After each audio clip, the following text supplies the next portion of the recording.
Hello and welcome to Movie of the Year, the only podcast on the internet with the science and the screaming to determine what is the single greatest movie of any given year.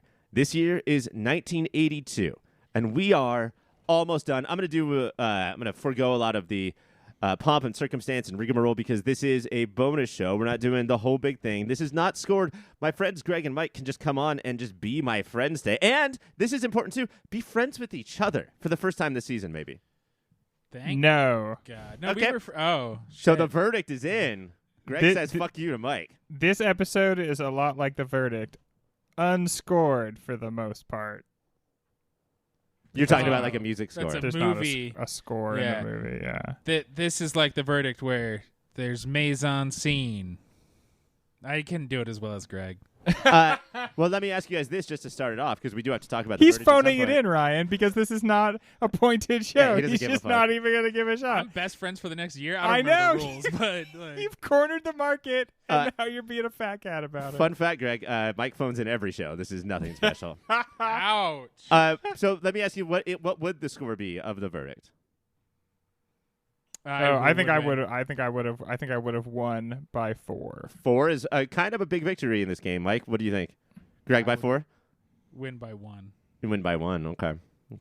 At the end of this episode, I am going to tell you how you guys would have done if this was scored. How about you tell us who won, but then you don't tell us the score? Yeah. you That'll hold that be in like reserve. the verdict, where I think Can the I last give them line more is points than they actually scored for making good points? All right, well, I guess we should talk about the movie. I want to get into your guys' feelings up front. This did not make the Elite 8. I believe that I was pretty adamant about this going up. This is a movie that I've seen a lot, and I don't know, it always stuck with me really hard. I don't know if it's ultimately in the top 8 of the year, but it's a pretty big deal. We'll start with you, Greg. First thoughts, best thoughts. If this had made it, it would have had a puncher's chance of winning.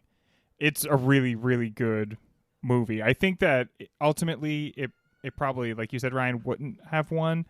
But we do a fair amount of these bonus movies, and sometimes it's just like, oh, we watched that because it gave us color about the year, or we watched that because it was funny even the idea of doing a show about it. Yeah, exactly. If you were a kid in 82, you said that it was good, and you even knew that it wasn't when you told us to watch it.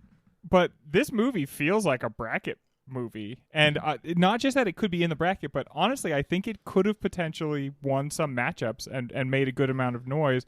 Very impressive, and I'm really glad I saw it. Mike, when you were watching it, and we haven't talked at all about it, none of the three of us until right now. Not even states texting. in our contract. We don't We're text not about this shit allowed anymore. We mostly text about Trump and stuff. Mike, did you think the classic hashtag of, oh yeah, movies for adults? Yes. It was. Do you know what was so it's nice? It's like reading the New Yorker. Is that this wasn't 8 episodes? That's what the whole time I was like, the 2022 version of this would be 8 fucking episodes. I haven't watched the Perry Mason reboot yet. That's done. I want to. It's like on the to watch list eventually. But really, I want Topher Grace to just trim those 8 episodes and give me the Perry Mason movie. I thoroughly loved this and do not need fluff. It is a lean movie. And I miss lean adult-based movies. And it leaves a lot for you. It leaves a lot of things like for you to connect, right? Like, or for you to like ponder about. No easy It doesn't answers. It doesn't spell everything out, and so it doesn't have to close every loop. And I think that gives it a lot of power. So, movies have taught us we open, he's a piece of shit, and. He's playing pinball. It's like he's gross. Still a piece of shit, and I think modern audiences would not be okay with that. I mean, the original script, they had to talk David Mamet into continuing the movie after the jury went away for deliberation.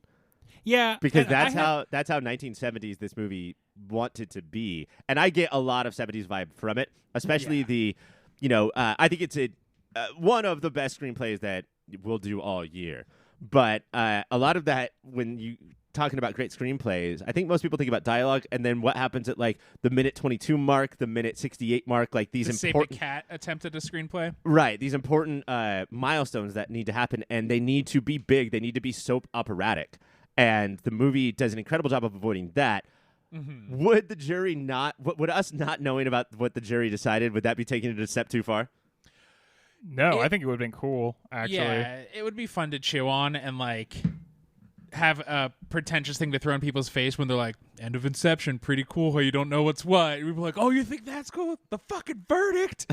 And do they still kind of get that by having it be like, is he going to answer the phone or not? There are a lot of verdicts that aren't rendered. There's only the one that is. I think there are like 4 or 5 things that are still at issue in the movie that are not final verdicts. And when the phone is ringing, he just spins it around like a top, and we never know if it'll stop spinning or not. Mm-hmm. It looked like it was wobbling to me. Okay, well, you watch your movie, I'll watch mine.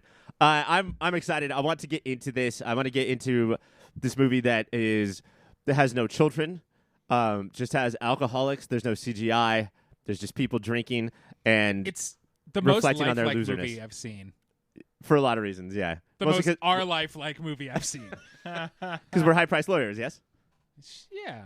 All right, when we come back, the verdict. After going through all of the pre-production craziness that most movies go through, directors could have been Arthur Hiller and Sidney Pollack. Stars could have been Roy Scheider, Dustin Hoffman, Robert Redford, and Frank Sinatra. The movie was finally released with the trio of director Sidney Lumet, star Paul Newman, and writer David Mamet. That movie is The Verdict.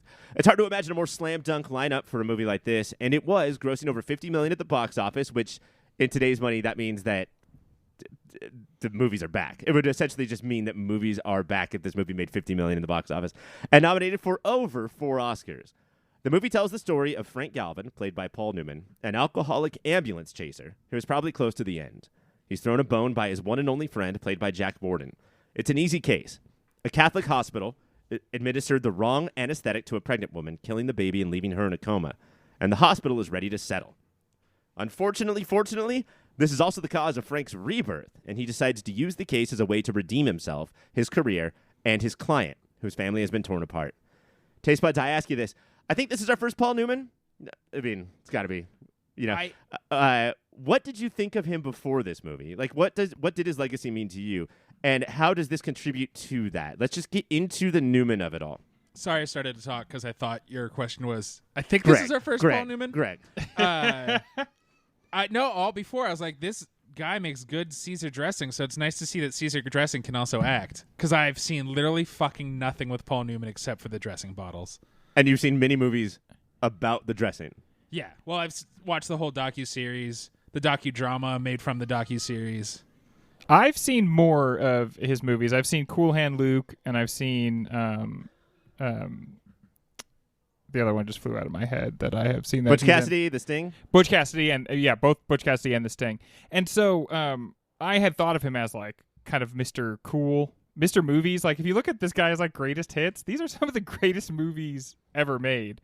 And he is playing against that in this. You know, he's playing as like a washed up drunk, and this is the best I've ever seen him. This feels very purposefully, right? Like he is playing against his entire history of movies. It feels like his Unforgiven in a way that I'm going to wrestle with. Before I was always just that cool guy, but here's what happens to that cool guy when he gets older. It's absolutely is Unforgiven. I want to read you guys what Ebert said about this movie, because I do think that at this point Paul Newman I think his stock has only gone up. I mean, he's bigger than the movies, Ryan. He's not only is he one of the most talented actors, but one of the most fucking handsome by far. Yeah. Come on. Newman always has been an interesting actor, but sometimes his resiliency, his youthful vitality have obscured his performance. He has a tendency to always look great, and that is not always what the role calls for. This time he gives us old, bone-tired, hungover, trembling, and heroic Frank Galvin, and we buy it lock, stock, and shot glass. I do think that if you go through his movies, sometimes even the director, can't tamp down the starness. Yeah. You know, the blue eyes and that smile and that confidence. And getting the best out of every situation. Yeah, and I can't help it, guy. Even the script said I was supposed to lose this scene. I can't do it. It's physically impossible for me. We all improved and I won, and now the movie is different. And I know there's no winners in improv except for Paul Newman. Except for the audience, Ryan. Yeah, that's true. People fucking love every improv. single time, dude. This, I think, just shows how not only is he great at everything that acting has to do, but what an incredible... Like, this is when you're supposed to choose your movie. Like, this might be my last movie. I need to look as great as possible, you know? And he is a fucking mess in this movie. I do have to say, though, I hope one day we do 1973 because I think that's the year The Sting came out. Because I know that it's really fun to see him playing against type in this, but in The Sting, he's playing someone who is just the coolest person ever, and that's also fun. What about in Cool Hand Luke when people are sick of how fucking chill and awesome he is? He also eats a lot of eggs in that. I think he must have some sort of rider in his contract where he just gets to pound eggs. Is he just classic Brad Pitt with the no matter what, he looks too cool and ruins the movie in that way? He always gets to eat. I think Newman's buddy is typically compared to Seinfeld. that generation's Brad Pitt. Wait, you watched all of 1990 sitcom Seinfeld and went, Newman and Seinfeld, they're buddies. Those guys are buddies. That is a horrible misreading of that show. Are they not friendly? Every time he walks in, he says, "Hello, Newman." You goofy bitch. I'm not good with tone. Okay. But yeah, and you know, I'll tell you one thing he does a lot in this, and it's maybe a maligned art, but this movie has a lot of one half of a phone calls in it. In fact, it's got a scene where they're dueling half phone calls, and man, he's really good at that, like of conveying the exact emotion of what the other person on the other end of the phone is feeling. The king of that is supposed to be Bob Newhart, and this is Paul Newman. So is that part of it? The news got it. That's all. Man, the you newsies. should get a point for that, Ryan. I think not only this is part of that, but I started to write down how often he would repeat the previous line in a slightly different way. And I feel like if any other actor did that, I'd be like, what the fuck are you doing? And now that you said it's David Mamet, that makes so much more sense. Yeah. It's just so real of like, no, I didn't say exactly what I meant the first time. So many movies are like, no, streamline, boom, boom, boom, let's be zippy. And his like stumbling was somehow more charming, and Yeah, it I mean, really worked for me. It's interesting because that's juxtaposed against Concanon's like very specific language, right? So it's one of the ways in which he comes off as sloppier than Concanon, but actually also way more human. And I mean, watch people's reactions to the two. Anytime Concanon speaks, everyone looks around the room like, this guy, he's so good. So he should be on Deadwood. Oh, man, this guy's amazing. Season 2. Anytime Newman speaks, you know, like he's talking to his clients. I guess his client is the sister of the victim and her husband. Right. And he'll be talking, and they'll be sitting on the couch, and they'll just look at each other like, is this guy, not only is this guy going to lose the case, is he okay? Is he going to make it through this meeting? That first conversation he has with just the sister before the husband walks in, I feel like she's aware that he's drunk, and she's like, well, this is the kind of lawyer we're going to get. He's maybe going to be drunk. He has this weird, like, this isn't my office, and the girl's gone, and like he has this weird, like, lie upon lie upon lie. If her husband, the coma patient's sister's husband, if his last name is not Affleck, then everybody in Boston looks exactly the same. That guy... that's Uncle Fleck for sure. They all hold their mouths the same. Well, it's because they all have been used to being punched in the jaw so many times. Yeah, and that's the other thing. They're all like 5'3", 100 pounds, and are violent, and it works. Also, they're like Irish, as in like we still have Irish brogues. Yeah. Like the judge is just straight up like... The judge is... Yeah, he's steamboated right over from... Ta-ta-ta-ta. Your objection is noted, laddie. But when overturned. When Frank Galvin objected and the judge jumped up onto his desk and started dancing a jig, it's like, Jesus, Judge, calm just throwing down. cold coins and Lucky Charms. Don't you know I have tickets to the Celtics game at 5 p.m. We know. We can look at you, sir. I think this I don't know, portrayal of somebody who is weakened goes a lot farther because when was the last time you've seen a movie this old with straight up, no doubt, anxiety attacks accurately performed? Yeah. You know, and let me get to, I want to talk to you guys about this stuff, but was there any moment in the movie that Galvin or Newman rang false, like hit a false note? Like where you were like, oh, you're acting. I can see that you're acting. I'm honest, dude. I was too lost. Like this movie, is, in my opinion, is so well written and so well acted that at times I was like, "You're not being the critic right now." That's not even and that's not Newman anymore. I think that in a way for me, no. Like there was no sour notes. I even tried to like cross my arms a little bit and be like, well, look at it this way, because I heard that like he got the final thing in one take, his like final summation he did in one take, and so I was like, come on, this isn't going to be as good as it could be. I don't know, like he was totally immersed in it. It felt like to me. Plus he was trying to impress Bruce Willis. And did you guys see who? What? Did you say Bruce Willis? Bruce Willis, yeah. Oh yeah. Did you guys see who was sitting next to Bruce Willis, who was behind Paul Newman when he gave that speech? Was it No. Newman from Seinfeld? No, guys. And I would like that to be the last time we mention the guy from Jurassic Park. I've made myself not do it several times. Tobin Bell, who is Jigsaw from Saw, is sitting right next to Bruce Willis in Paul Newman's final speech. This where Saw got his start? Yeah, this is the origin story of both Saw and Bruce Willis. Isn't Saw kind of all about springing things on people all of a sudden? I guess that's true.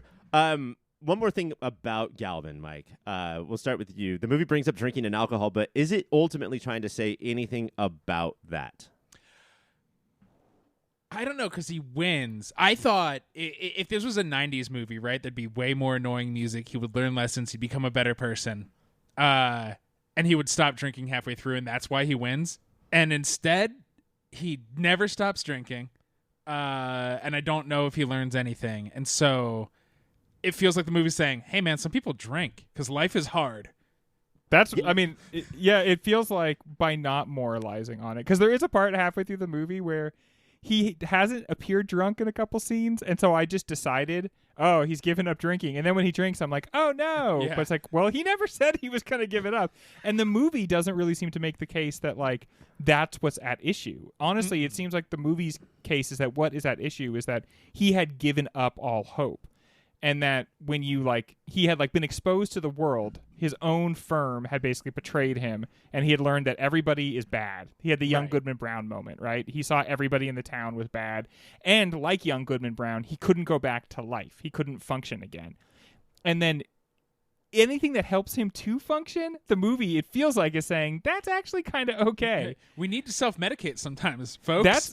Just like how everybody at rehab smokes a carton of cigarettes a day. Let me tell you, to me, the indication that the movie was making a case against alcohol, the doctors would have been drunk. And that would have been the big thing that came out. Right. But what does the alcohol use add up to in this other than you have to find some way to blunt yourself from the pain of life? It's the same thing as the pinball in a way, right? Like you have to find something to do to distract you from the agony of the corrupted world. It helps if it's a metaphor of I am also just a little silver ball getting bounced all around this world. Yeah, and he says about the better woman, I get at pinball, the more I can control the chaos. He says about the woman, like he looks at her, and when he sees her humanity, he says like there she is, just tied to a machine. And the very next time you see him in the bar, he's there like playing pinball right up to the very last second before his meeting. I do think the alcohol is important though, other than like we just got to get by. In that, I think the ending hits harder. We specifically don't end like A Few Good Men does, which is a different playwright taking his crack at a courtroom drama. How does that end? Just he's going to jail. All the lawyers are good. That's it. And it ends in. They the literally courtroom. walk him out of the courtroom to go put him into prison. And then there's the classic old school 1940s, 1950s, the end that pops up. But this we have more time with Galvin after that, and I think that you can feel that his whole attempt at redemption doesn't work. You can't just demand that this action that I'm going to take, that's going to redeem me, and then when it happens, you're redeemed. He's still an alcoholic. He's still basically at the bottom of the barrel. And I mean, that's why I think the movie ultimately should have stuck. I think they should have stuck to their guns and not had the verdict actually appear in the movie, because that occludes what the movie's trying to ask, which is, it's wrong that he does this, right? Like, he just picked these people and he made them be part of his redemption story against their will. Yeah, they did not want his to do clients. this. And that makes him just like the doctors. It makes him just like the big lawyers. It makes him just like everybody else who decides that they're going to use other people's lives to help prove something about themselves. And I think this is exactly why it had to be there, because it would have actually worked as a redemption. And you don't get to have it that easy, even though there was nothing easy about this court case. He has to be through it and then know that that's you're not just fixed by that. You're not just fixed by like moving to a new city. You know, Right. like you have to do the work to yourself, not to other people. But I want to talk about all these institutions. I want to talk about this court case. So I'm going to continue the exact same conversation, but under the guise of a new segment. Gentlemen, let's move on to, I would say, and maybe I didn't even know this until I watched this movie, but one of my favorite genres, which is let's get our court on, you know? Yeah, and dude. I do a lot of courting with the ladies. I'm an incredible on a basketball court, but I think that the courtroom drama is one of the best things I do is watching it. You're so good at watching it. Thank you, Mike. Thank you very much. Your hand is just, your chin is resting on it. You're focused in. But unfortunately, because we're a movie show, I do have to bring this other word into this question. Taste buds, I ask you this. What does Lumet bring to this fairly standard courtroom drama? One thing he does that I liked is I feel like he kind of opened up more of the procedures. You see like voir dire, you see the picking of the jurors, and like how much drudgery that is, and how like all the jurors are like totally stunting on this guy. Yeah. Like, reading their newspapers, popping off to him, and Yeah. like supporting one another. They were dickheads. And what I liked is that it showed the drudgery without making it feel for the viewer a drudgery. So it feels like, and I don't want to keep shitting on modern stuff, except maybe I'm just grouchy now.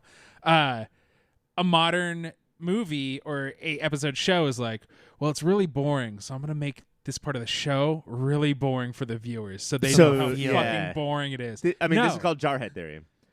You don't need to bore me to show the characters are bored. That's what acting and writing is for. I mean, I like the procedural. It's become such a bad word, you know, with like with us and with TV, because procedural means that one, it typically means that you're one and done case of the week for TV, but also you're just gonna go through the ins and outs of what the job is without adding any drama to it. And what I like is, the better term is competency porn. And the two things that this did remind me of is totally blanking on the movie with My Cousin Vinny. That's what I was gonna say. not My Cousin Vinny.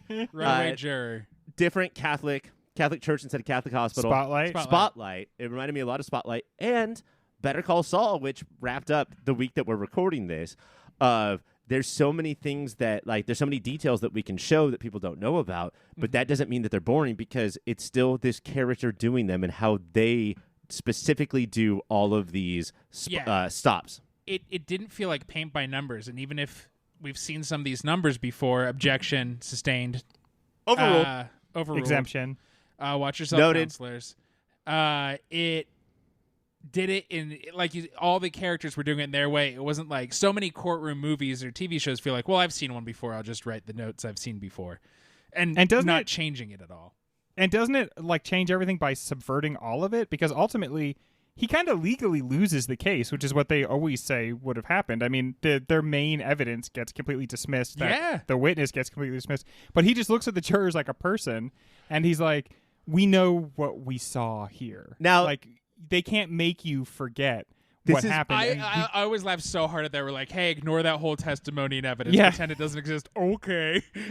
But, like, does that make this movie more realistic than other movies, or way less realistic? Well, we're going to talk about institutions in a second, but like that's the only that's like the only leveling mechanism at all, is they actually bring in 12 yokels and they say you get to decide, and you have as much power in that moment as the big institutions. You have as much power as the fancy lawyers. You have as much power as the berobed judges. You, much like don't Judge Dredd, are the law. And almost every jury, if you've ever been on one or you've just heard people talk about it, like has that lawless feel to it of like, shit, dude, we could decide whatever we want. No. You know?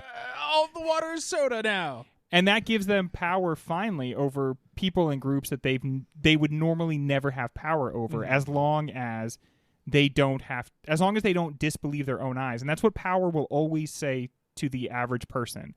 Disbelieve your own eyes. Right. Disbelieve your own interests. Don't battle for yourself. Battle for everybody else, i.e. me, the person sitting in the fancy robe who has like a lunch club and hangs out with all these guys and hobnobs with them. To quote one of our great former presidents, what you're saying is not what you're saying. What you're reading is not what you're reading. Isn't that from 1984? And 2000. 19, I believe.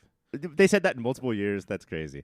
It is weird that Sidney Lumet basically disincluded the jury from this movie and showed every other aspect, having made 12 Angry Men, where he did the exact opposite. He's like, didn't I say enough there? Do I need to focus on them? Because don't you think it's because he wants us to be the jury in this? Because we're the ones being appealed to? Because And I'm not going to fucking listen to Brooke. Miles O'Shea. I'm not going to listen to Tiny Dude. Little Irishman and forget what I had heard. when he stands up to get over like the top of his bench, he shouldn't do that. That's not You making you shouldn't look do bigger, that. dude. He somehow shrunk. And like he even when Let the me jury's, stand atop of my pot of gold. when here. the jury's So I- like, oh yeah, we find for the prosecution, he's like, are you sure? Like he even is still, yeah, that guy sucks. I'm sure I they're also- taking him in institutions. I do want to appreciate that he looks like he came directly from the set of The Crucible as a judge there with his Yes. hairstyle and eyebrows There to was, be the judge here. When we saw him berobed for the first time in trials, like, did he also put an old wig on? No, it just his hair is so goofy in itself that it looks like a judge's wig. Did you put on 2 tiny eyebrow wigs before you came out here? Yeah, to have your hair go that gray and your eyebrows to not follow suit. I don't know. Dyes those black, I assume. But we also get like I've heard this movie called a thriller. No, come on. And in like the courtroom drama sense, how does the movie do at keeping you on the edge of your seat in the classic movie way? So we know it's a character study about Frank Galvin, right? Mm-hmm. But running around town trying to find this doctor that was going to seal his case for him, does the movie sort of work in that aspect as well? Putting it on there on the record that I loved it. I feel like it's too sleepy to call it a thriller. Mm-hmm. I was never Well, like, it subverts oh, all that. is his investigator gonna get shot? Like a thriller, it always is. Like Runaway Jury is the thriller because there's like like shadier stuff and more backroom dealings. Even though this had backroom dealings, but there's like thriller has the threat of violence. Where this, you didn't think an assassin was gonna come out instead of a doctor to shoot them. I would legit say think this movie, and I don't think this should ever be the case, but I think this is the case with this. I think that if you watch this movie, you watch A Few Good Men, a movie I love, and you like it less. You will think that Yeah. A Few Good Men is kind of stupid because it does everything that this movie does dumber. Well, because, okay, like, what I think this mostly does is subverts the expectations of the thriller. What's, like, the big reveal in this? They doctored the documents after the fact. Why? The guy was too tired to look at them. He had been working Right. too much. He's too popular of a doctor, and he delivered too many babies. And the cover-up is, let's make it look like she said that she ate later than she really did. Or earlier than she really did. And so you're like set up to hear something salacious, and instead it's mundane. Yeah. Because that's the way the world is made, broken, and remade, is not in the world of the magical, but instead the world of the mundane. And even the mistakes are mundane, and the conspiracies are mundane. But that's the truth. And so I think that's the way it's an anti-thriller. A guy gets disappeared. They just have him go on vacation. Yeah, there's no murder. There's Yeah. there's no showing of a mysterious figure putting a silencer on a pistol and And going that's up how to the you- And house. the Because woman they that's can't how you find really just si- got remarried. Also, not like secretive. Yeah. Away. She just moved on. And because that's how you really silence people. It's way too on the nose to go and just kill everybody that you need to silence. We'll There see. are much better ways to do it, and institutions like will always find a way to manifest those and to buy The path silence. of least resistance. Yeah.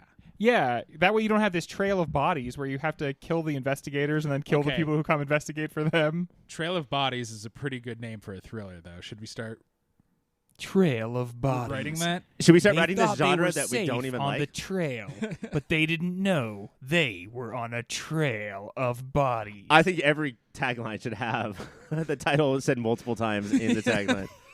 And then Trail of Drowning Pool Bodies? comes Yes. in. Let the bodies Brought to you by the producers of Trail of Bodies. You know what? I'm gonna suspend this conversation a little bit because let's talk about courtroom drama and institutions all rolled into one. We're gonna take a break, and when we come back, let's involve this big evil I word. Several people tell Frank he's like all the others, doctors, lawyers, institutions that are supposed to help folks. We have multiple times where people come up to him and say, like, oh, we thought that you were fighting for us. You're not. You're fighting for you, and you're fighting for your reputation, and you're a coward, and you hate all this shit. What's the movie think about these systems supposedly looking out for our interests?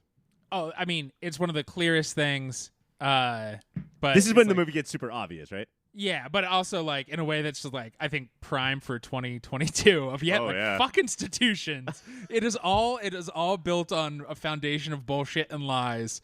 And I think Spotlight is a really apt comparison because that is also about and that's in the 2000s. Like it's something we learn and relearn and relearn is that any government or any body of power will fuck the little guy every chance it gets. And they talk about how the reputation, everyone always says it's the reputation, because if people lose faith in the reputation of their institution, they're going to riot. It'll create chaos. But in reality, they're cowards. If anybody could just step up and say, this is a black mark on our institution, we're going to fix it. This happened and we're going to fix it. That would be best, right? But then, like, what are they covering up here? That he was tired? Yeah, well, that's that he the made banality a mistake, of like, evil. The problem is they want to create a world where that is black and white. You know, where if they made a mistake, then it's a crime and it's negligent. But the truth is, he was overworked and he made a critical mistake. But then at the point at which you are like destroying people's lives and moving them to different states and everything else, that's where the crime comes. The thing that I believe is that if you fix it, right, make sure that doctors aren't overworked anymore, that would be the best thing. And so this doesn't happen to anybody else. This is two institutional problems then, right? The original institution, the original sin is the hospital let him get overworked, that he didn't even have time to read the very important details, and somebody died from it. And then the second is, instead of then fixing it, they cover up. And it's the cover-up that got them, which always is. Yeah, we've heard that a lot in 2022, where this movie fits perfectly. One of the craziest scenes in this movie to me is the archdiocese. Mm-hmm. Is that like the Boston version of the Pope? Like that's the Pope Jr. of this movie? Yeah, that's like the local bishop. At the end, his lawyer, I think somebody that is like on the business side of the church. Bald one? The bald one. Thank you. I didn't want to say it. I didn't want to be harassed. But the archdiocese is like, but is she telling the truth? Like, would we have lost? And the guy stops stirring his coffee and he's like, I've never even considered that. Right. Like, why would you even ask? Like, I think that he's taken aback that you would ask or even be concerned by that, because the only goal is to protect the church. And I read that a little bit differently. I guess the movie does a couple different. There's a couple different times in the movie where something is not said, where normally there would be a line where someone's like, "You bitch, you betrayed me," or where and instead there's just eye contact that conveys a message. And I guess in that particular scene, what I saw was him being like, "Yeah, well, no, I did believe her, but like that's almost neither here nor there." Right. So I thought that he was like, "Oh, sure, I believed her," and he was just realizing the dissonance between thinking that and still being like, right. I think that neither here nor there is the important part, though. Like, that doesn't matter, bro. Like, we put our heads down and we just fight. No matter what, because it's our we side saved versus the church. their side. And right. The bishop asking that shows like the breakdown that there are institutions within institutions, right? Because this is the bishop is finally being like, wait, did we fuck up? Because he also, until that moment, was just like, no. We're a great hospital. There's no way we fucked up. So let's pay. I don't know, to be at that point, question us. To be a bishop at that point, you have to be like, oh yeah, we make problems everywhere we go, and then we try to cover them up. Like, and the lie you have to be such a realist, I think, to actually be in that position. You have to know, for the most part, what's actually going on. And what's going on is that you're, as a big institution that doesn't do a good job of protecting people, you're kind of grinding people down everywhere. This is one of like 8 different things this guy has to deal with. That's probably not that totally different than this. He's playing 3-card Monty with how many pedophilic priests, right? I mean, because isn't that exactly what they're doing? Right? They're shoving them. They're going from place to place, push them into new parishes and stuff. There's this line in this Lauryn Hill song "X Factor" that I'm not going to be able to quote exactly, but just sing a little bit. It's something like, well, I mean, I don't want to show Lauryn Hill up. That's true. Friend of the show. She's like, you're not just ruining my life by being an abuser, you're also ruining yours because of like how much you abuse and then have to lie about it. Like you can't do anything anymore. Like your life is over because all you're doing is covering up your abuses. So never like sitting on the TV just enjoying a nice Steve Reeves movie. You're just covering up. Like, at what point do you go out and help people or whatever it is you do as an institution?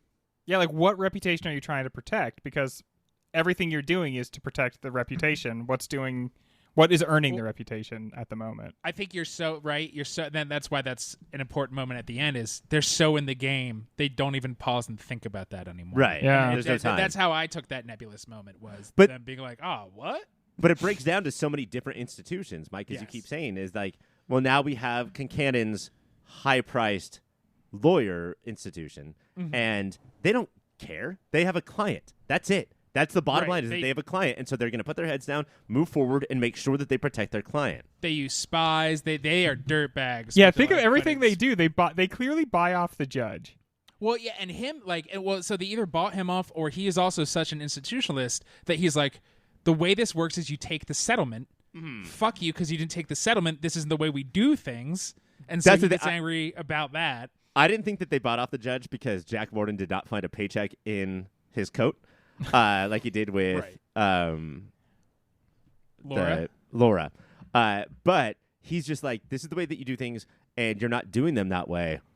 Fucking fuck you, man. point- Then one I of want to the- watch you burn. One of the times he stands on the bench and yells is when he is now questioning the witness. It feels so not fucking okay that he's just like, I'm going to take over for both lawyers for a while. Was this Yeah. was this the cartooniest moment of the movie? Is this character the cartooniest character in Yes. the movie, or Well, do I just not he has know his enough about the voice. legal Her, system? her. I'm no expert, right? I couldn't even claim to be paralegal, but Mike, he as was a drinking result- O'Doul's while eating Lucky Charms.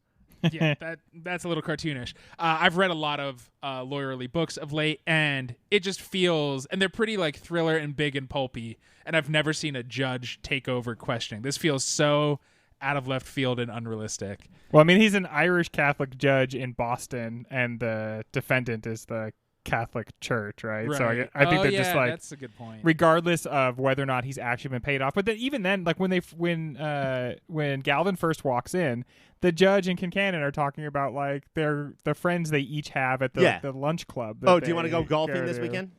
Yeah, so it's like, I mean, they're so close to one another, and Yeah. there's nothing. I mean, Kincannon basically says there's nothing I wouldn't do to win these cases, and you see that that's very much true throughout the course of the entire movie. That he thinks that the higher morality is winning, and Right. anything you do along the way to that is just what has to be done. Well, that's why I think courtroom dramas, like sports movies, I have no experience in real life with either of those things, but they are entertaining because suddenly there are clear rules to follow. Yeah. Or arcane rules, but they can explain them easily enough. The stakes are there. The stakes are there, and there are beats, right? You know what the seventh inning stretch is. You know what was the word you said, Greg? Voir dire.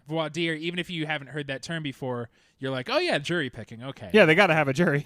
and we know that Frank calling Kincannon or whoever it was and saying, "Oh, fuck, do you remember that deal?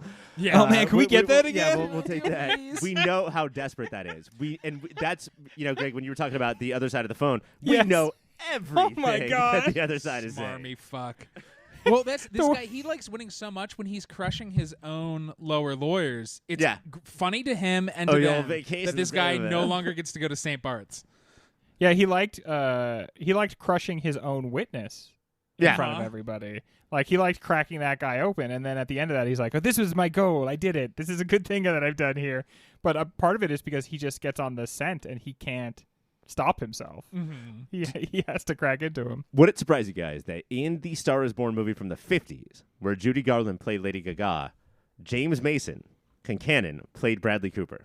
No, that makes sense. No, because I'm looking at a picture of him on IMDb from when he was a young man, Yes.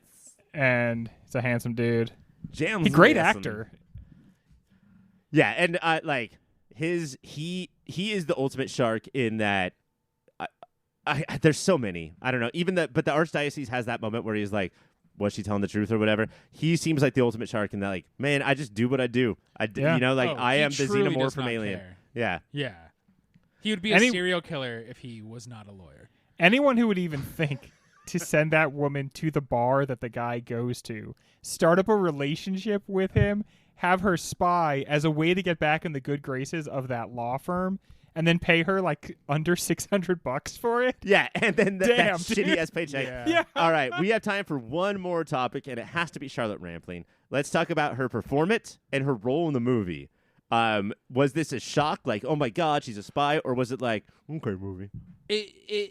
I guess I was shocked, and then it made everything. It was one of those like memento moments where you're like, every scene replays in this track. Because otherwise, why would you fuck Frank Galvin? She was obviously, because I mean, look at him, he's handsome, but like she's a seducer. But the whole time I was like, why it works for me is because she always seemed uncomfortable with the relationship. Yes. And the whole time I was like, this is purely your choice. Why are you here then? And then I was like, oh, like it worked really well for me. It's also weird. The only other thing I've seen her in is Broadchurch, and she plays a lawyer there, and a lawyer with like a lot of history and like some regrets. I'm like, it's just the same character then. You didn't see 45 Years? What is that? You didn't see Killing Eve? What? She's in Killing Eve? She's the boss. She's Sandra Oh's boss in Killing Eve. Yes, that's right. Oh yeah. So I have seen her in other stuff, but the thing I could remember is also a lawyer. So that's the connection I made. Thanks, Ryan. I was absolutely surprised because the movie has a way. Lumet in this has a way of being like, I'm showing you everything, so don't worry about it. You're getting everything you need to know to make sense of this. And in a way, not that it's not a betrayal or anything, but that means you think you have access to more than you really do.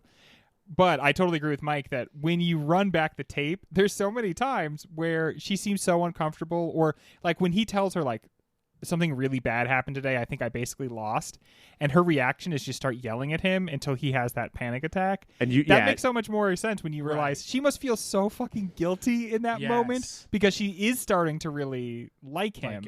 And you can also see in almost every scene she is trying to discourage him from working. Like, hey, sleep. Yeah. Or like, tell me more about Drink this. more. And I think it also works because part of what the movie's talking about in a subtle way is a gender issue where men don't see women. And so they didn't do as good a job silencing the women in this because they didn't buy them off. They just sent them to other places, and that by not paying attention to the affairs of women, by not paying attention to what the women are up to, what they know, how they communicate amongst themselves, the men here have delivered themselves a complete blind spot. Both our heroes and our villains have completely left themselves open because they haven't integrated femininity into like their understanding of the world at all. Yeah, I mean, like, it's possible, maybe likely, that Concannon or the Catholic Hospital knows that Towler, or whatever the doctor's name is, fudged that number.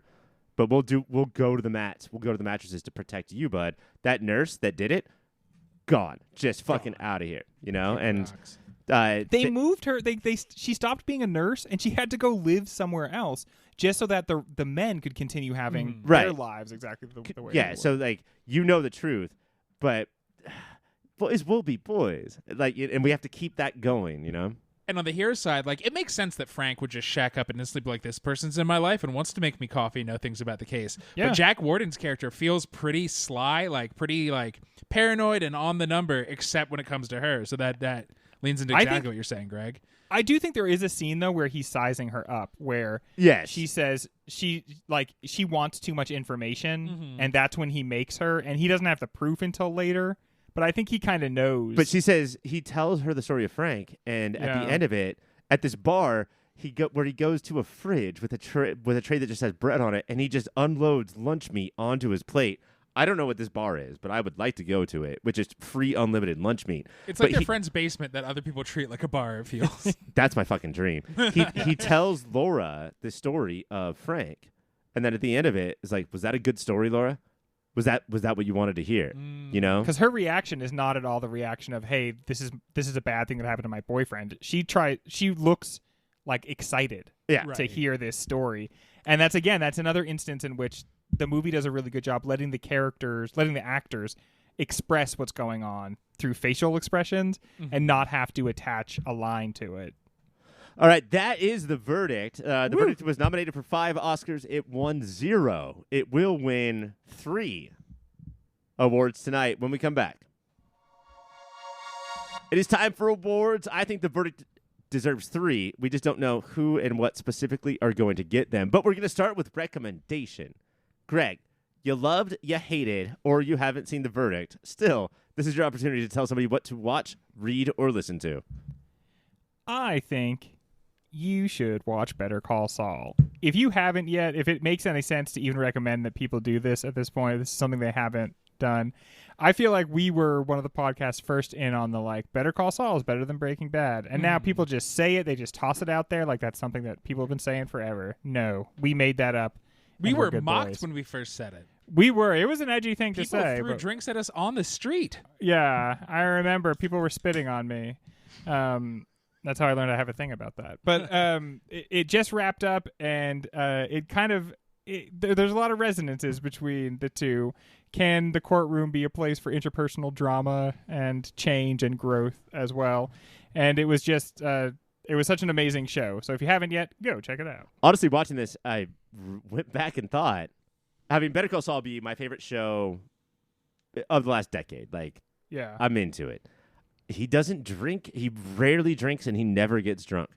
And he will often say no to drinks. And you think that's just such a part of being a sleazy-ass piece of shit lawyer. He's addicted to the grift. That's his. But it is vital to Frank Galvin, and it is not at all to Jimmy McGill. Yeah. Alcohol. It's like gambling. Like, none of us are gambling guys, right? Like, it has. You would it think we were. Yeah, but there's some people that's just like, it just makes them feel alive. The only vice I have is Miami with Don Johnson. I love that fucking show. Mike, what do you recommend? Another kind of dirtbaggy lawyer who has a problem with drinking is Mickey Haller. And I know there's the movie, but the Lincoln Lawyer novels would not exist. You It's just so referenced clear that you've been reading pulpy law novels. The Mickey Haller would not exist without Frank Galvin, which I did not know before this. It is pulpier. It is more traditionally thrillery. He winds up fighting a murderer in every book, in every one of his 6 books. But it's so much fun. I celebrate all of Michael Connelly because I'm old now. But yeah, I think the Lincoln Lawyer novels are where it's at.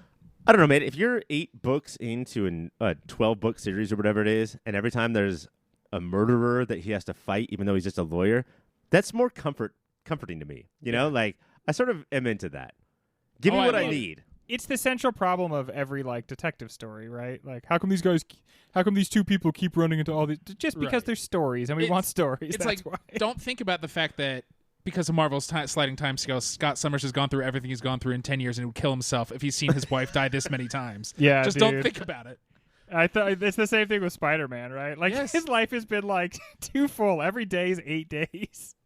I'm so glad that on this episode about Paul Newman and Sidney Lumet's The Verdict, we have brought up Scott Summers no more or no less than 3 times. I don't know. I'm going to ask you guys if this one is small enough, a sleeper enough to recommend. But watching this movie, I thought, like when Mike was saying Lincoln Lawyer, what's his name? Mickey Haller. Mickey Haller could not exist without Frank Galvin. What I was thinking was Michael Clayton from the movie Michael Clayton. And this was such a small movie at the time, but in my estimation, I don't know about the world's estimation, this is a fucking fantastic, nearly perfect movie. I think that's one of your, not that other people say it's a bad movie, but I think that's like a Ryan take. It's a soapbox of mine. Yeah. I saw a tweet, and I don't know if this is before or after I picked this for my recommendation tonight, that said, I went to see Michael Clayton tonight, and people, I thought that I would be the only one in the theater, but instead it was full of people saying every line and throwing baguettes at the screen like it was a Rocky Horror Picture Show. I just want to live in that world. Michael Clayton is phenomenal. The cracked open, broken lawyer of why am I doing this? I'm already at rock bottom. What am I trying to do? Take people down to the bottom with me. That is Michael Clayton. I think that it's also, it turns out late in career George Clooney, just like this is late in career Paul Newman. We didn't know that George Clooney's career was essentially tequila and that's it at that point, but it sort of is late career and espresso and limoncello. The guy has Vinny Fields. But I highly, highly, highly recommend Michael Clayton. They're also connected because that might be the last adult movie that was allowed to hit theaters. Also, guys, remember those? No CGI in Michael Clayton, except for they CGI'd 1 extra baguette into Tom Wilkinson's grocery bag. My cringiest moment of a fairly cringy movie. Yeah, there's cringy, but there's also the movie wants you to cringe a lot of things. 2 moments stuck out. I'll only reveal one right now because I don't want to take anybody else's. And this is if you're a longtime listener, you know we're going to talk about this. The fact that he hit Laura and then the movie never deals with it feels. And that's, at that moment, I was like, oh, he didn't arc. He's still a piece of shit. He really winds up too. He fucking hits her. I mean, it is an open hand, but he twists way back at the hips, and it's a full body. After the punch, she looks like The Weeknd on an album cover of a on Weeknd Eddie, album. The Weeknd album cover. I thought it was weird that he yelled, "Keep my wife's name out of your mouth." I'm glad we all have jokes about this female abuse. That's awesome. But it's cringy. So how we deal with our cringes is jokes, Ryan. That is true. Because at this point you're like, well, he's our hero, so we'll feel good about him forever from here on out. And then he just rails. Look, and... it's cringy as fuck, but I'm just still unsure that he's ever supposed to be our hero. I think he ends being a piece of shit, and this is just part of it. Because he doesn't know how to handle emotions and doesn't learn to. And that's sort of what makes this movie crazy. You think you're used to him being a piece of shit in very specific ways, and this is like such a new low we haven't seen from him yet. And that's what's hard because like I think the movie wants us to be cringed, but that's where I'm at.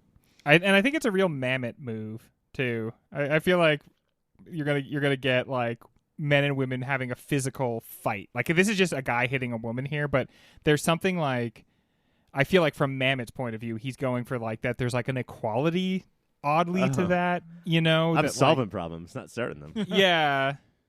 I don't want to waste too much of my breath defending it. The one I'm going to go with is Mammoth's wife, by the way, in this movie. Did you guys see her? Who do what now? Mammoth's wife in this movie. Oh, really? I didn't see her. She is the lead witness that the judge demands everyone forget. The nurse that went to the kindergarten. She was married to David Mamet at the time. Sorry, Greg, go ahead. Caitlin Costello-Price, the one who played it. Lindsay Krause or whatever. So I'm going to go with, everything about the doctor that they bring in as an expert witness is pretty cringy, Dr. Thompson, including like Paul Newman or Galvin not being able to like look him in the eye for a while, but he overcomes that, and you feel like the character like accepts it. And then when that's all like said and done, and the movie seems to have like sort of processed the fact that this is a black doctor in Boston, right? Which Boston being like, the south of the north. And then Jack Warden's Mickey Morrissey mentions about the doctor, and he calls him the witch doctor. And it's just such a casual racism from... I didn't even notice that. Yeah, it was something about the casual throwaway. And then, of course, like Jack Warden is like very close to the ethical center of this movie. And I know it's supposed to be, I'm flawed. I'm racist. All the white guys in this movie are racist. But it was just, there was this extra layer of like, they've been hanging out with this guy, like the way racism will be like, when you're with him, you're treating him one way. And then to so casually be dismissive of him in another moment. And there's the flip side too, where Kincannon learns that he is black, and like he's like to his subservient lawyers or whatever. He's like, don't treat him any better or any worse than anybody else. And everybody smiles like, yeah, even though he's black, that's a good strategy. We know he's one of those though. and it is so a huge problem in our justice system, probably the only problem, is that there are these doctors for hire, right? They're like fake experts that people like. That is a gross thing, but to have the one black character be that as the representative, suddenly it's not. It doesn't feel like look at how twisted the justice system is. It's like, can you believe this black doctor would do that? But I loved him though. I loved his performance. I loved how every time they asked his age, he's like, I'm going to say 74 confidently, knowing what you're fucking thinking when I say that I'm 74. He doesn't say years young, but his voice kind of implies years young. All right, Greg, I'm going to give that one to you because I didn't even get the witch doctor part. There's another thing that Jack Warden said of like, it could be worse. It could be a Jewish doctor up there. Yeah, one time they're going to have no, there's not a Jew up there. It's like, okay, buddy. Did you like not get your vitamins today? Well, I'm just going to pay the check and I'm going to waltz on out of this diner. Thanks, Grandpa. I love you. Is this our first Lumet movie? No, it is not. No. Sidney Lumet has won Movie of the Year. Yeah, dude. Is that true? That is true. Yeah. So we should definitely know what is director's signature moment for Sidney Lumet. Greg, you're up. Okay. I'll tell you for me the moment is they haven't really shown. They never really on a close shot show the condition of the woman who's at the center of all of this. And in a way, she gets completely erased from it because of that. Except for one moment where Galvin is going and he's taking pictures of her. And he finally looks at her because he has to look at her to take the picture. And the audience doesn't see the way she looks to him in that moment. We see the photos, the Polaroids, as they become clear. The power of celluloid. Yeah, and that's the first time you really that's the only time the audience sees her framed in the center of the picture, and she looks so small, and she looks herself like a baby, the way she's curled into a ball, and the way she's hooked up to this machine, and she looks so weak, and she looks so innocent.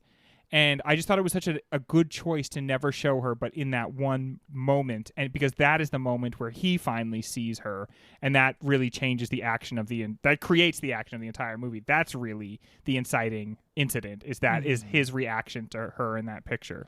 And they don't hold on Paul Newman as long as you would think. They hold on the Polaroids. Yeah, for a really long time as they come clear, and then it has that thing of the Polaroid where it gets clearer and clearer and clearer even when you think it's done.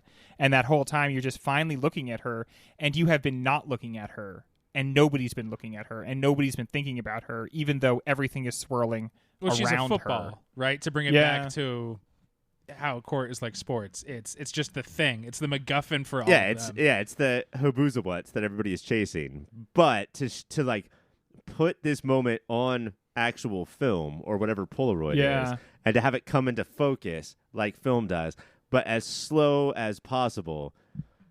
Mike, what do you got? Director's signature moment. It's so weird to be like, well, Greg won that one. While he's saying, really, that's still weird for you?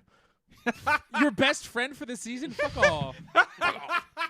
I think with this Dog Day Afternoon, 12 Angry Men, The Wiz, he is so good at taking situations we're used to seeing and just slightly tilting them to the left and showing us the real people in them. So we're familiar enough with the paint by numbers version that it rattles us and hits us more whether it's a heist or a courtroom or a different side of the courtroom. Yellow brick road, that it doesn't go the way we're used to. Wait, is that brick road yellow because of Wiz?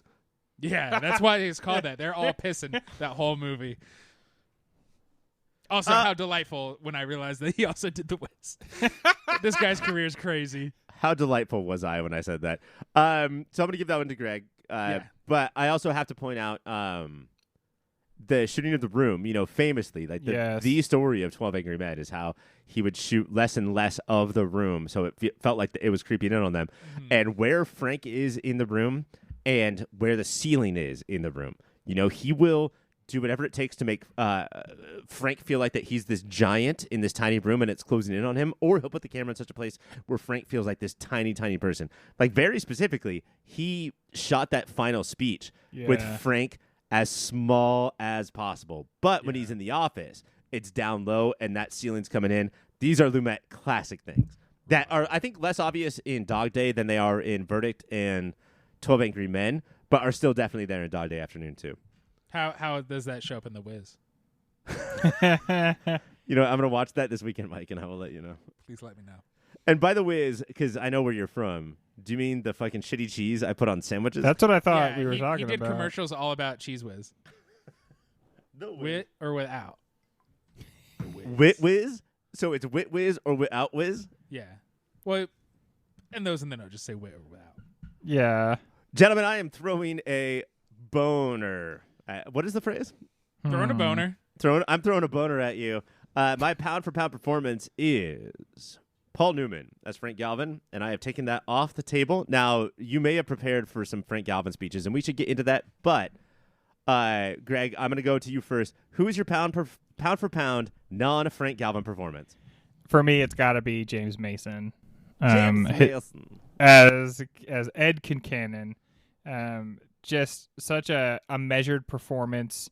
You see he's like so reserved so much of the time, but he a couple of times gets like this kind of wild-eyed fervor when arguing cases. Yeah, and you see that real pugilistic Irish spirit, let's say. And you know what, bro? Like the fucking people at the table who are getting vacations revoked from them, who smile at them, I get it. I get why they're smiling. Like, he is admirable in his absolute disgustingness. I mean, he's the smartest guy in the room, and he intentionally packs the room with as many smart people as he can find.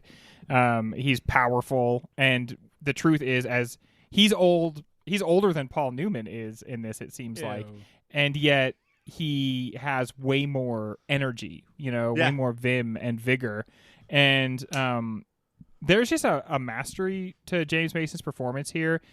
you can see him you can see the character being still when the character wants to move. So there's a part where the judge is like absolutely excoriating Galvin, and you can tell Kincannon can hardly stand still, but is completely still. And watching him do that in the background of a shot was just really, really effective for me, because you could see this is a man whose stillness is comprised of two different like dramatic movements at the same time. Like he's always doing more than one thing, and you feel that through the performance. And not to keep bringing up this name, but he knows that he gets to be Donald Trump in his room of lawyers, but when he gets to the room with Miles O'Shea, he's now Matt Gaetz. Now he's like, I'm going to let the judge be the Trump, and he knows what all of those personalities, those personas are. All right, Mike, pound for pound performance that isn't Frank Galvin. I'm so glad you brought up Miles O'Shea, because for this chaotic trickster of the Fae to make us believe he's a human and not a Lucky Charms gargling. No, Charlotte Rampling. When that moment of when she the reveal happens and it makes all of her weirdness make sense, and like all of it is subtle because she never snidely whiplashes. Like throughout the movie, you're like, okay, she's a sad, broken person attracted to a sad, broken person, or rewatching it and like, oh, she's a spy who hates that she's a spy and is falling for him. It's all played so subtly. And it's this uncomfortable, sticks in your craw performance in such a unique way. And the idea that she like wants to come back from being a mother. Really. Yeah. She like wants to come back from a failed attempt at a different version of 80s motherhood. Mm-hmm. And the way she's getting like the path from there to where she wants to go is not quite as lawyerly as I think what she thought it would be. And for me, for her, it's all in the listening. It's the active listening. Like when she's listening to Jack Warden's story or when she's listening to Galvin in the bar, like the camera cuts back to her more than you would think you would when somebody isn't talking. Right. And it's so we can watch her listen. And we don't know what we're looking for at that time. But it is there. The evidence is there of this very complicated character. And she is crushing the lack of dialogue. In a David Mamet script where you want the most, she gets the least and does the most with it. Knows exactly what to do with it. So I'm going to give Mike that point, and that brings us to 43 to 41 points. Now, you guys said that you wanted to know the winner, but not the point total. I'm going to give you the point total, but not the winner. It's 43 to 41. This is a classic verdict. He reversied us. But that is the movie. We didn't get a chance to talk about Frank Galvin for once, and finally in one segment in the pound for pound performance. Guys, are we? Is this the person to beat with the best actor of the year? This is gonna smoke the Moody's, dude. Yeah. This is gonna because this is gonna be the one where because it can't win, even though it probably deserves to be. It's gonna movie. Back. It's just awards. gonna clean up the Moody's because I know I have a hard time believing Judge Hoyle won't take down Biggest Shithead. That's like that's gonna become like he's gonna be our go-to example for why it's not a villain. Gonna be the Miles O'Shea Award. Yeah. And you'll know we're mad at each other because we're not saying you asshole on the show. You're being a classic O'Shea right now. It's got two great on-screen duos.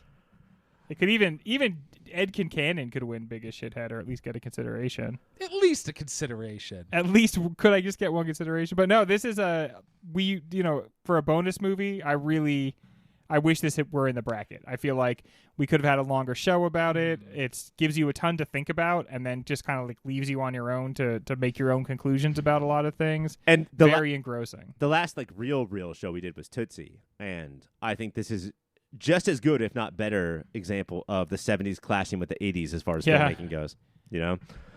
All right, guys. We're close to the end. We're almost to the finale. We're going to find out what is the single greatest movie of 1982. I think that we're just going to talk about Victor Victoria next. And then that's it. And then if you're not a Patreon subscriber, make sure that you are, because not only do you get me, Greg, and Mike coming up with our TV channels all season long, but you get a watching of Piranha 2, The Spawning. That's right. You get to do that with us. So that is awesome. You get to do that with us. But guys, we are nearing the end. Are you getting nervous? Are you getting excited? I don't want it to be over. I have to say, some years are hard to say goodbye to, and this is a tough one. I think that it was hard leaving 75, but then 82 had so many nice 70 vibes that I feel like, we kind of stayed in the groove. Especially knowing that Mike is taking over as host and he's doing 1916. Yeah. Gonna have to watch that train one, which gets me spooked. Stop. Every time. No, dude. I don't want to get scared right now. Please don't talk about Don't it. save that for describe that it. episode. All right, well, that is it for the verdict. That is it for me. I want to thank Greg and Mike. And until we talk to you again next week, keep watching those movies.